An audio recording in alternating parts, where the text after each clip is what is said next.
정치와 논란 압색보다 감청 활용 수사를. 사생활과 안보위 이론가로 유명한 법학자 데니얼 제이 솔로브는 국가안보와 프라이버시의 두 정책이 균형을 유지해야 한다고 강조한다. 우리나라 통신비밀보호법에도 두 가지 핵심 가치가 있다. 첫째 가치는 통신비밀보호와 통신자유의 신장이다. 둘째는 엄격한 법률적 절차에 따라 통신 및 대화의 비밀과 자유를 제한하는 것이다. 전자는 개인의 프라이버시를 보호하는 문제이고 후자는 국가안보와 법질서를 유지하는 대목이다. 우리 통신비밀보호법은 여러 차례 개정 과정에 통신비밀보호를 위한 규제만 강화한 나머지 디지털 환경에 부합하는 최소한의 합법적 감청 시스템을 운영하지 못하고 있다. 범죄 수사를 위한 개별법의 작동 상태가 이토록 심각한 수준인데도 정치와 법조계에서는 서로 다른 언어를 토해내고 있다. 정치권 일각에서는 정치인들에 대한 검찰 수사를 두고 정치의 사법화를 우려하고, 법조계 일각에서는 정치인이 자기 범죄에 대한 방어를 위해서 사법의 정치를 입히는 사법의 정치화가 문제라고 대립한다. 필자는 양쪽 모두가 본질을 외면하고 있다고 본다. 그럴듯한 법률이 있다 하더라도 그 시행령이 막혀서 정상적으로 작동하지 못하면 그 법은 없는 것만 못할 것이다. 예컨대 범죄자는 자신의 죄를 숨기는 가림막으로 삼을 것이고, 수사기관은 실체적 진실에 매이지 않고 방만한 수사에 만족할 것이기 때문이다. 그 피해는 오로지 국민과 납세자에게 돌아간다. 압수수색과 감청, 어느 쪽이 피의자의 프라이버시에 대한 보호법익이 더 클까? 원 괴상한 질문인가 하겠지만, 보호법익이 국가의 범죄 수사권과 피의자의 인권을 비교 형량하는 것이라 볼 때, 양쪽의 법 집행 측면에서 피의자에 대한 프라이버시 보호법익을 저울질해 보는 것은 상당한 의미가 있을 것이다.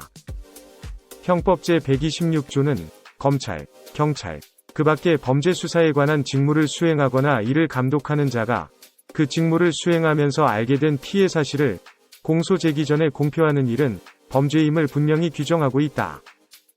국민은 압수수색 수사 과정에 검찰이 언론에 슬쩍 흘려서 피해 사실이 보도되는 것처럼 느껴지는 검언유착 추정 예들을 접하곤 한다. 검찰은 공개한 게 아니라 하고, 언론 측은 검언유착을 비판하는 시각에 대해 국민 알 권리 침해라고 각을 세운다.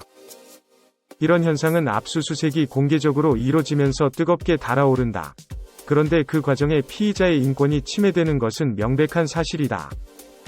압수수색의 대상이 되는 혐의자의 정보 저장 매체에는 사생활의 비밀 등 인격적 법익에 관한 모든 것이 기간 제한 없이 저장돼 범죄와 무관한 프라이버시가 침해될 개연성이 높다. 그뿐만 아니라 국가기관의 수사 측면에서 보면 압수의 대상인 디지털 기기의 휘발성, 피의자의 증거 인멸과 억지 방어력에 따라 수사 효익이 떨어지고 불완전한 증거로 인한 사법적 행정 비용과 사회적 피로감도 큰 것이 현실이다. 반면 감청은 상당히 다르다. 감청은 압수수색과 마찬가지로 혐의자가 특정되고 압수수색의 대상과 범위가 특정돼 법원 영장을 받아 집행하는 데까지는 유사하지만 감청 집행 기간이 엄격히 제한돼 있다. 감청은 실체적 증거 지향적인 과학수사이다. 감청 집행 중에는 혐의자가 인지하지 못하나 집행이 종료되면 반드시 본인에게 감청 사실에 관해 통지해야 하므로 혐의가 명확하지 않으면 감청영장 신청 자체를 포기하기 때문에 상대적으로 프라이버시 보호법익이 크다고 볼 수 있다. 법원의 통계자료에 따르면 압수수색 검증영장은 2012년 10만 7,499건에서 2021년 31만 7,509건으로 급증했고, 통신제한 조치는 2012년 113건에서 2021년 3건으로 급감했다. 압수수색이 감청보다 인격권 침해성이 훨씬 크다. 입법과 법조계가 눈여겨봐야 할 기이한 현상이다. 수사기관이 혐의자의 휴대폰에 대한 감청이 불가능하다는 이유로 압수수색을 과용하는 것이 절대 아니기를 바란다. 정부는 정치의 사법화라는 세간의 일부 의혹을 불식시키기 위해서라도 지능적 범죄의 실체적 증거를 명징하게 밝혀낼 수 있어야 한다. 이를 위해 실시간 디지털 감청 시스템을 통신기관이 협조하도록 통신비밀보호법의 개정에 힘써야 할 것이다. 그러면 정치가 경제를 넘어 법치를 집어삼키는 사법의 정치화 논란도 사라지게 될 것이라 기대한다.